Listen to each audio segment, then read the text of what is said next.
Breaking news చూస్తున్నాము. Skill scam కేసుల్లో Rajahmundry central జైల్లో రిమాండ్ ఖైదీగా ఉన్న తెలుగుదేశం పార్టీ అధినేత మాజీ ముఖ్యమంత్రి నారా చంద్రబాబుకు ఊహించని బిగ్ షాక్ తగిలింది. సుప్రీంకోర్టులో సైతం చంద్రబాబు లాయర్లు వేసిన పిటిషన్ను సిజేఐ ధర్మాసనం వాయిదా వేసింది. క్వాష్ పిటిషన్పై వాదనలను మంగళవారానికి ధర్మాసనం వాయిదా వేస్తూ సంచలన నిర్ణయం తీసుకుంది సుప్రీంకోర్టు.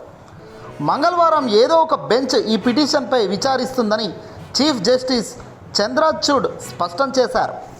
దీంతో తెలుగుదేశం పార్టీ లాయర్లు ఒక్కసారిగా కంగుతిన్నారు. క్వాష్ పిటిషన్ విచారణ సందర్భంగా ఆయన లాయర్లు సిద్ధార్థ లూథ్రా క్వాష్ పిటిషన్పై వెంటనే విచారణ చేపట్టాలి అంటూ సుప్రీంకోర్టు సిజేఐను కోరారు. ఈ సమయంలో క్వాష్ పిటిషన్ను అనుమతించవద్దని సిఐడి లాయర్లు సిజేఐను కోరారు. ఈ కేసులో లోతైన విచారణ జరగాలని సిఐడి తరపున రంజిత్ కుమార్ గట్టిగా సుప్రీంకోర్టు వేదికగా వాదనలు వినిపించారు. చంద్రబాబు లాయర్ లుద్రా వాదనలు వినిపిస్తూ కస్టడీ పిటిషన్పై ఏసీబీ కోర్టు విచారించకుండా అడ్డుకోవాలని కోరారు. ఈ సందర్భంగా సిజేఐ ఏసీబీ కోర్టు విచారణ, పోలీస్ కస్టడీ విచారణను తాము అడ్డుకోలేమని గట్టిగా తేల్చేసింది సుప్రీంకోర్టు ధర్మాసనం. ఈ పిటిషన్లపై ఏదో ఒక బెంచ్ మంగళవారానికి విచారిస్తుందని మరోసారి స్పష్టం చేస్తూ ఉత్తర్వులు జారీ చేశారు.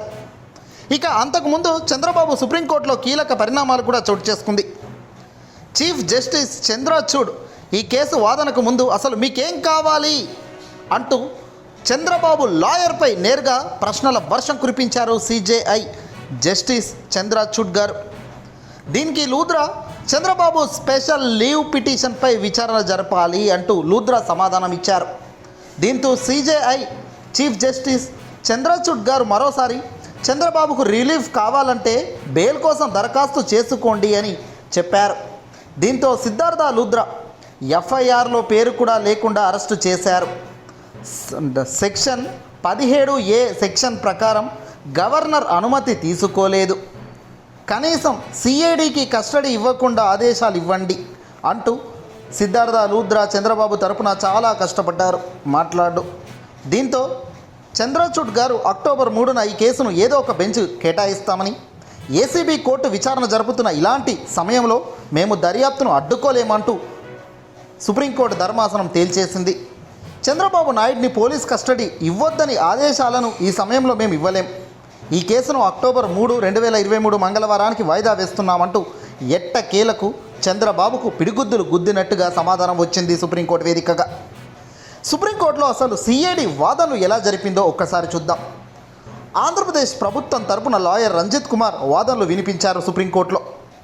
స్కిల్ స్కామ్ కుట్ర కుంభకోణం పరిధి చాలా పెద్దది అని సుప్రీంకోర్టు వేదికగా రంజిత్ కుమార్ తన వాదనలు వినిపించారు.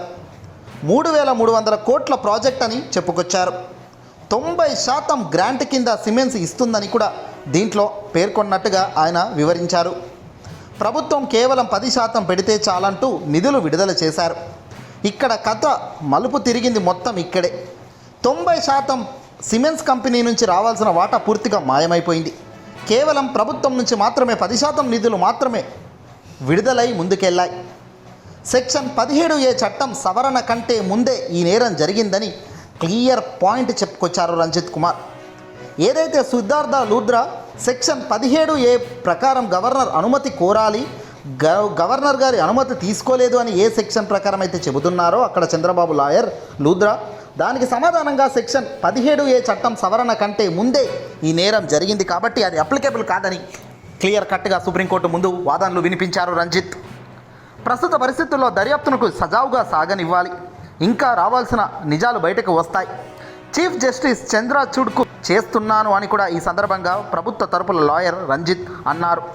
దీంతో చంద్రబాబు తరపున ఉన్న న్యాయవాది హరీష్ సాల్వే ఈ కేసును వెంటనే విచారణకు స్వీకరించాలని కోరారు. కానీ మరో న్యాయమూర్తి సంజీవ్ ఖన్నా జోక్యం చేసుకొని తన సహచర న్యాయమూర్తిని బట్టి సముఖంగా లేకపోవడంతో ఈ కేసును మరో బెంచ్కి బదిలీ చేస్తున్నట్లుగా ఆయన వెల్లడించారు. దీంతోనే ఈ కేసు ఇప్పుడు అక్టోబర్ దాకా సుప్రీంకోర్టులో వాయిదా పడింది. ఏదేమైనా చంద్రబాబుకు పూర్తిగా వరుసపెట్టి చెంపదెబ్బలు పడుతూనే ఉన్నాయి. చేసింది తప్పు. ఎలాంటి తప్పు అంటే ఏదో మామూలుగా క్షమించవచ్చు అనే తప్పు కాదు. క్షమించరాని తప్పు చేసిన ఈ చంద్రబాబు నాయుడును పక్కా అధికారాలు, ఆధారాలు, సాక్ష్యాలను అన్నిటినీ పట్టుకున్నాకే సిఐడి అరెస్ట్ చేసింది. అన్ని సెక్షన్లు 1కి 100 సార్లు చూసుకున్నాకే వాళ్ళు అడుగులు వేశారు. తద్వారానే ఈ కేసుకు బలం గట్టికి పడింది.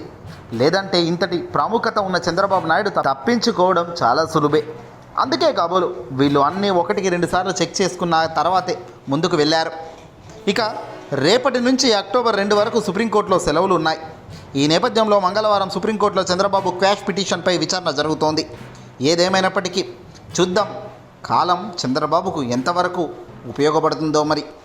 ఈ వీడియోని అసలు లైక్ కొట్టి షేర్ చేయండి.